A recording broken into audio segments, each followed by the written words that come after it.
Hey, what's up, guys? Welcome back to Take on Tottenham. My name's Ben, and this is my take on Tottenham. And full-time result in the FA Cup, fourth round, I think it's now. Um, what was it? Tottenham 3, Brighton 1. I don't know why I really forgot that then. Just completely left my brain that did the result, even though I've just watched it. Anyway, yeah, full-time result: Tottenham 3, Brighton 1. Spurs progressing to the next round of the FA Cup, always a good thing. Some pluses, some negatives. We're going to get into it. It was quite, in terms of a match, it was quite sort of incident free. I haven't wrote down like pages of stuff I feel like I really have been in the last few weeks, especially with all the Chelsea games and everything that's been going on and things. But yeah, it's been quite nice in a weird way to kind of just almost switch off and not write too much down. That's been quite nice. There wasn't really too much that went on. I think in the end you could say it was quite a routine win for Spurs without sounding like condescending almost when I say that. But yeah, it was kind of a routine win. But like I said, there were some complications. We'll get into them. So let's just start from the start. The starting lineup was a really strong lineup, named from Conte. Kane starting, Sonny starting, Lucas, Lloris. No sort of cup team, should we say? No, I was kind of expecting like Galini to get a starting goal, Bergwijn to start or something, but he named a really strong lineup. I think Christian Romero back in action, which was really great to see. Really good to see him back on the pitch. I don't think he played the whole game. Did he play the whole game? Can't remember. He might have gone off. I can't remember, but he played most of the game anyway. And yeah, it was a really good performance from Romero. Just it's such like a reassuring thing to have him at the back. It was a really big signing for Spurs, an important signing for Spurs, and I just feel we've been so unlucky since we signed him in the summer, just with the injuries that he's had, but also if we remember correctly, the thing with the was it? I can't remember what the tournament was. It was in South America, but it was where they the health department came and escorted them off the pitch, and the whole match got abandoned and things, and oh god, yeah, all that. Yeah, it's been a bit of a weird one with Romero, but it's just great to see. Hopefully now get a bit of a run in the first team, and we've had Dyer and Sanchez for a while in the back three, usually with Davies, but it'll be good to see Romero sort of start to take more of a prominent place there. New signings, Bentancur and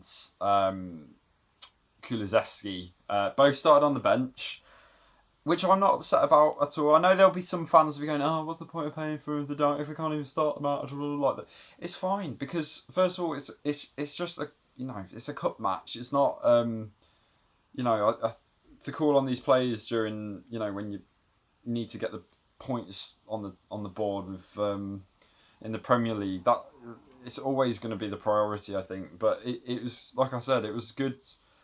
It was good to have that depth on the bench, I thought, is what I'm trying to get at. I think it was really important for Spurs. That I feel like one of the biggest problems for Tottenham over the years, and this goes all the way back to Poch's era, before anyone says it's more recent, it's been like this for a long time, is they've never really had the depth of to utilise their bench well. They just never have. I always go back to it, but Spurs played that semi-final of the FA Cup, ironically, against Chelsea, and they took it to extra time, and Chelsea were able to bring on Eden Hazard, and it changed the game for them. I think they brought on Marcus Alonso as well, I think. But it was that strength in depth that Chelsea had, which is helped them go on to win that match. And Spurs have never had that ability. Always the best players have just always been in the starting lineup, and they've never really been able to bring someone who will be a game changer. Of course, I'm not saying that's never happened. I mean, literally look at Steven Bergwijn, who came on and did that against Leicester.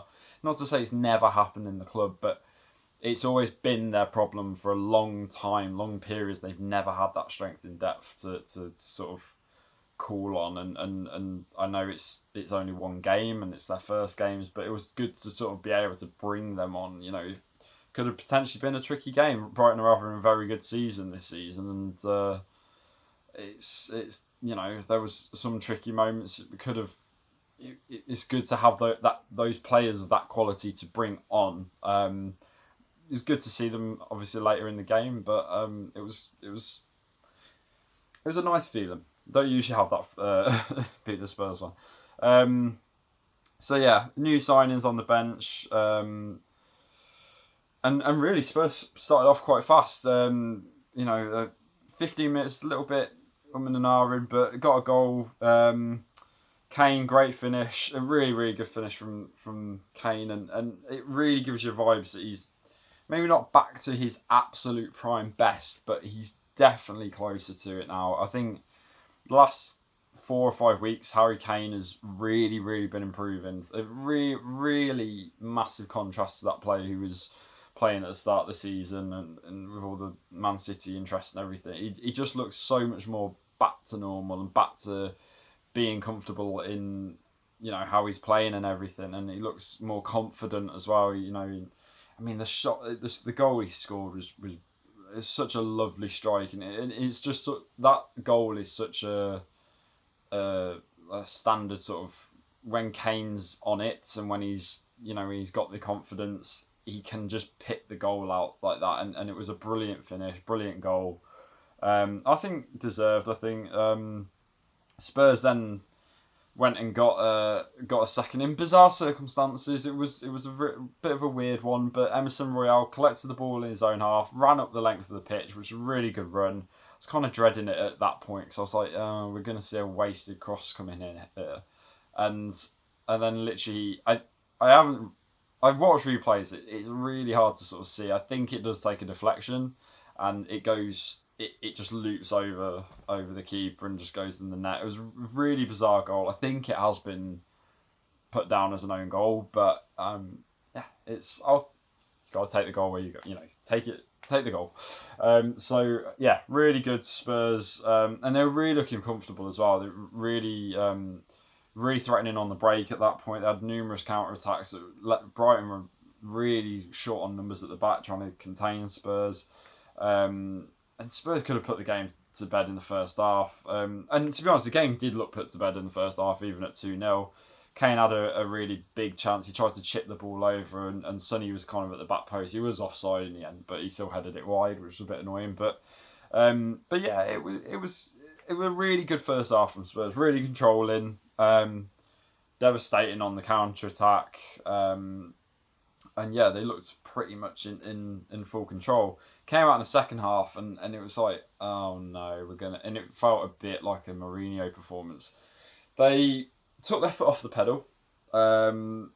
They allowed Brighton into it, and Brighton, credit to them, improved in the second half. They were a lot better. I think I haven't watched. I do like Brighton. I like Graham Potter as well. I think he's a really good manager. One of which I wouldn't have been disappointed if Spurs had got in the summer. In hindsight, over Nuno.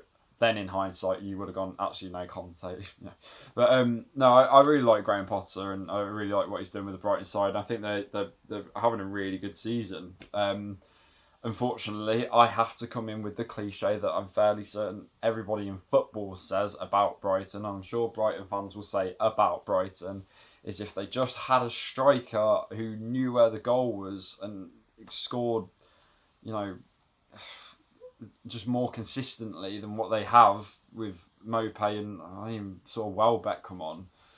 I think today could have been a very difficult game. I think Mopé had that chance as well in the second half. He just dinked it at Lloris, and it was such a poor effort.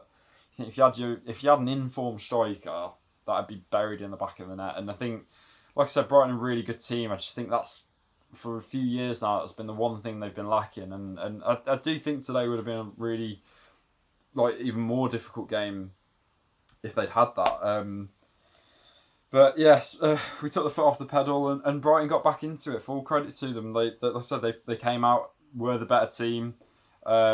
that were creating chances. Basuma, in particular, was having a really good game, and he created the goal that made it 2-1. Poor work from Spurs, I have to say. They weren't closing him down. They let him carry on running, get into the space. I think it took 2 deflections in the end. I think it was off Højbjerg and Sanchez potentially. I can't remember, but and Lloris was just planted. He couldn't do anything about it. Luckily, Spurs responded really fast and really well. Literally went down the other end and scored within minutes, which you'd be fuming if you saw that and you were a Brighton supporter. But yeah, literally Spurs just...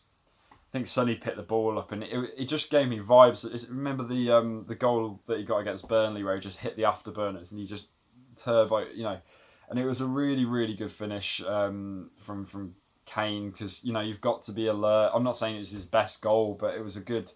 I say it's a good finish. It was a terrible finish. I don't know what I'm saying. It was a good goal from Spurs' perspective because Sonny's work.